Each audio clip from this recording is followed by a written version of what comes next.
तो दोस्तों NTPC green ने अपने क्वार्टर वन के नंबर को डिस्क्लोज कर दिया है। तो चलिए देखते हैं क्या है क्वार्टर वन के नंबर्स के अंदर डाटा ग्रोथ में।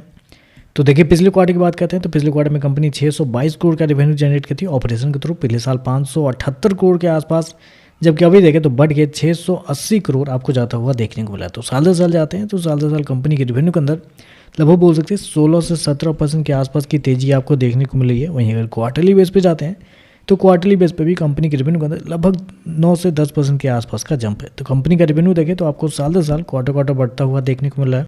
चलिए कंपनी के खर्चे क्या निकलते हैं वो देखते हैं। तो देखिए पिछले क्वार्टर में कंपनी 304 करोड़ माफ़ कीजिएगा, पिछले क्वार्टर में कंपनी 444 करोड़ खर्च की थी। पिछले साल 423 करोड़ के आसपास, जबकि अभी देखें तो कंपनी खर्चे 492 करोड़ आपको जाता हुआ देखने को मिला। तो खर्चे भी देखें तो खर्चे भी कंपनी के साल दर साल तो ठीक लग रहे हैं, लेकिन क्वार्टरली बेस पे हल्के से ज़्यादा आपको देखने को मिल रहा है, क्योंकि कंपनी का रेवेन्यू क्वार्टरली बेस पे लगभग 10% के आसपास का बढ़ा है, लेकिन खर्चे देखते हैं तो खर्चे लगभग 12% के आसपास बढ़ते हुए देखने को। तो खर्चे थोड़ा सा ज़्यादा इस क्वार्टर में देखने को मिला है क्वार्टरली बेस पे। चलिए प्रॉफिट क्या निकलता है वो देखते हैं। तो देखिए पिछले क्वार्टर में 233 करोड़ का प्रॉफिट था, पिछले साल 138 करोड़ के आसपास, जबकि अभी देखें तो बढ़ के 220 करोड़ आपको जाता हुआ देखने को मिला। तो साल दर साल जाते हैं तो साल दर साल कंपनी के प्रॉफिट के अंदर एक बड़ी तेजी आपको देखने को मिली। लगभग बोल सकते हैं 50% के आसपास का जंप है कंपनी के प्रॉफिट के अंदर साल दर साल। क्वार्टरली बेस पे जाते हैं तो गिरता हुआ देखने को मिला है, क्योंकि एक्सपेंस थोड़े से हाई है इस क्वार्टर में कंपनी के, लगभग 5 से 6% के आसपास की गिरावट आपको देखने को मिली। तो क्वार्टरली बेस पे देखें तो प्रॉफिट गिर रहा है, लेकिन साल दर साल आपको बढ़ता हुआ देखने को मिल रहा है।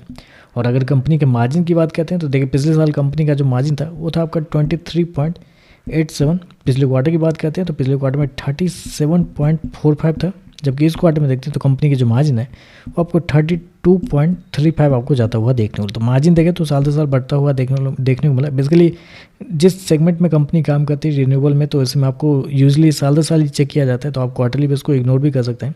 तो साल दर साल देखें तो रेवेन्यू प्रॉफिट दोनों बढ़ रहा है, कंपनी के मार्जिन आपको बढ़ते हुए देखने को मिल रहा है।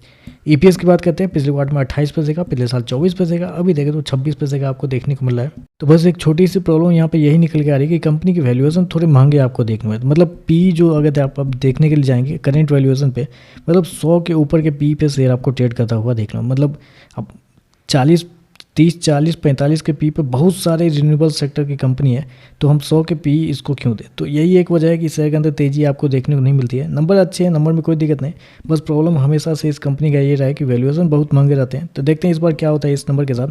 आज के लिए बस इतना है। वीडियो पसंद आए तो लाइक कीजिएगा, साथ में साथ चैनल को सब्सक्राइब जो कीजिएगा। धन्यवाद।